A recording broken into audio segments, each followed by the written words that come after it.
The emergency klaxon screamed through the research station as Alexander pressed his bleeding hands against the viewport, watching the Zephyrian rescue shuttle disappear into the void.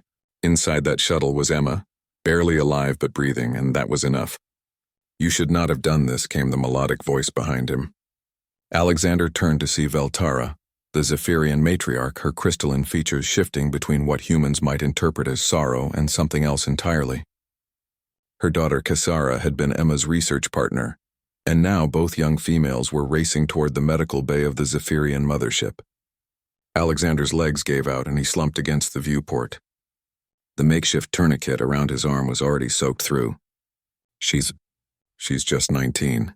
Emma had her whole life ahead of her. The alien mining accident had been catastrophic. A pocket of volatile gas had ignited when Emma and Cassara were collecting samples in the deep tunnels. The explosion had brought down half the cavern system, trapping both young researchers under tons of debris. By the time the rescue teams had reached them, Cassara's biosigns were failing and Emma was unconscious with severe internal bleeding. That's when Alexander had made his choice. Zephyrian physiology was complex but not incompatible with human biology in emergencies. Their blood could serve as a temporary bridge, a biological patch for massive trauma. But the process was excruciating and potentially fatal for the donor. Alexander had insisted on the emergency transfusion, giving nearly half his blood to save Cassara, knowing that Emma would need the Zephyrian medical technology that would only be available if their hosts had reason to help. "Your species continues to confound us," Veltara said, approaching with measured steps. Her forearms moved in graceful patterns that Alexander had learned indicated deep contemplation. "You gave your life essence to save a daughter not of your blood, not of your species, to ensure your own offspring could access our healing chambers." "Emma isn't my daughter," Alexander wheezed, his vision beginning to blur. "She's my research assistant. I've known her for 6 months. The matriarch's luminescent eyes widened, a distinctly human expression she had adopted during their months of cooperation. "This makes even less sense. Why sacrifice yourself for one who shares no genetic bond?" Alexander managed a weak laugh. "Because she calls me professor like it's the most important title in the universe. Because she brings me coffee every morning and remembers that I don't like sugar. Because when she figured out your mathematical harmonics, she cried with joy, and I realized that curiosity, pure, boundless curiosity, might be the most precious thing humans have to offer the galaxy." Veltara was quiet for a long moment, her bioluminescent patterns shifting through spectrums Alexander couldn't identify. Finally, she knelt beside him, her primary arms reaching out to support his failing form. "The healing chambers work on human physiology as well," she said softly. "We learned this during the preliminary medical exchanges. I did not tell you because I wanted to see what you would choose." Alexander's eyes widened. "You mean both young ones will survive? Your Emma is already in cellular regeneration. My Cassara is responding well to your blood. The compatibility was remarkable. But you, Alexander Chen?" Her voice took on harmonics he'd never heard before, rich with overtones that seemed to vibrate through his bones. "You have given something far more valuable than blood." The medical bay doors hissed open, and 2 Zephyrian medics glided in with a hover stretcher.